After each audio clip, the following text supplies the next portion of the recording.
Well, we're senior Rebecca Dreher with Indiana women's soccer. And Rebecca, you guys had a great season this year. Thank you. Coach Berbary came in and really changed the culture. Talk about what you saw and experienced that brought this team together and brought winning to Indiana women's soccer.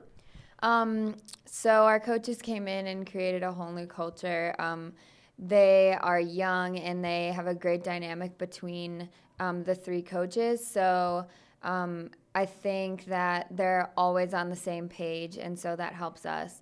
They're super honest, and also Amy told us coming in that the best 11 players were going to play regardless. Like if we were all center mids, she was going to make us into different positions. So that happened, and it worked, and it was really fun. How long did it take you as a group to buy in, do you feel? Was this something that happened quickly when the new staff arrived, or was this something that they had to implement and you had to see over and over again to really start believing in?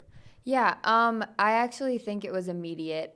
Amy is a little bit intimidating, so we followed her lead right away, and especially when she hired the assistant coaches, we had faith that they were going to be good, and they were, so we bought in right away.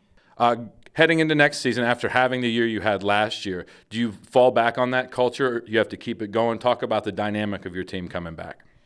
So I think we're still bought into the culture. Our biggest challenge is going to be continuing the culture with the freshmen coming in.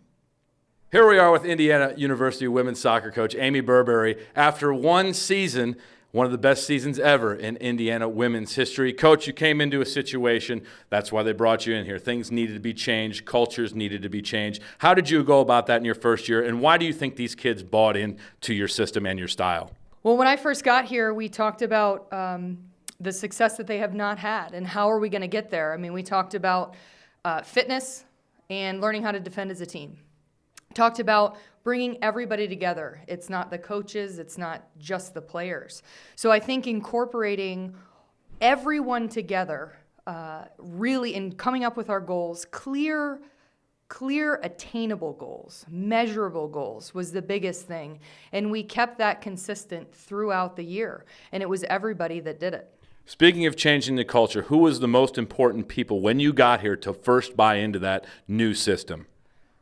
It was the older kids on our team, because I think within them they had seen the worst and they knew it was coming to the end.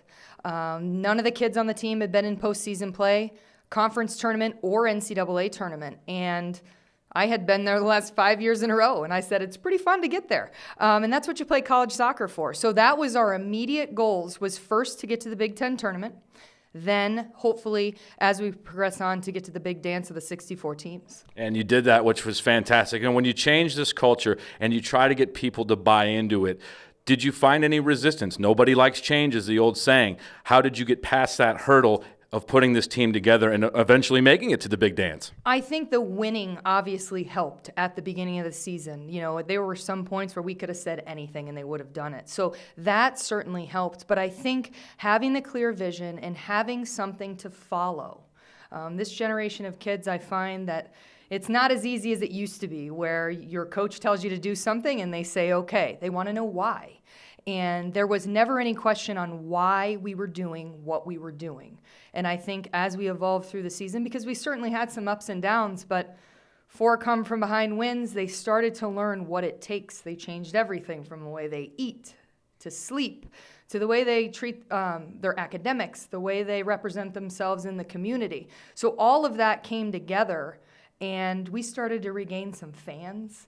So it was pretty cool to see. And it was fantastic to see. A great season, well put together. Season number 2, the same question I asked Rebecca. You come back and now have to do it all over again. Is it regaining that trust and that confidence and putting a new culture, or is it just building on the values you already have in place? I think it's building on the values that we already have in place. I told them all year, no team is ever the same. Every single year you deal with adversity. Players come in, come and go. So that part has to, our culture, our goals, our values, all of that stays the same. Now, can we take it to the next level? Can we incorporate the 9 freshmen that we have coming in this year quickly? So all of that, they understand that it's not the same team. And that's why when we had our banquet last week, we gave all the records and talked about it one more time, but that's the last time we're going to talk about it because we have some work to do, and that started in January of this year. We're here with Lisa Nouanesengsy from IU Women's Soccer, and she was part of the great historic first season with Coach Amy Berbary last year. And when Coach Berbary came to town, she had to change the culture a little bit, and you've been here for a while. What were some of the things you were really excited to hear when Coach Berbary got to Indiana? I was really excited because I've known her since I was 14, and so it was really cool to find out that she was going to be my coach for my senior year. I know she's a great coach, and she's had experience playing college soccer, so I was excited to, get the knowledge, for her to bring the knowledge that she has to IU women's soccer. Now, it sounds like you bought in quickly. Did most of your teammates as well get on board when it first started, or were there some people you had to help push along? I think everyone was on board right when she got here. It was like a clean slate. Everyone had to compete for their positions, and she made sure that we knew what she wanted to do here, and she made sure that we were all on board. And when we talk about culture, it's not necessarily what formation you'd like to play. It's not necessarily how practice goes. It's kind of all that together. Can you talk about a couple of things that really stood out that was different from the previous regime with Coach Berbary's new style that you guys really grasped on and held on to? Amy just brought her competitiveness with her and made sure that we were competitive. And she made us pay attention to little details, whether it was on the field and off the field. And that helped us become a little more focused, and that helped us throughout the season. And, the little things add up, and that's why we had such a successful season.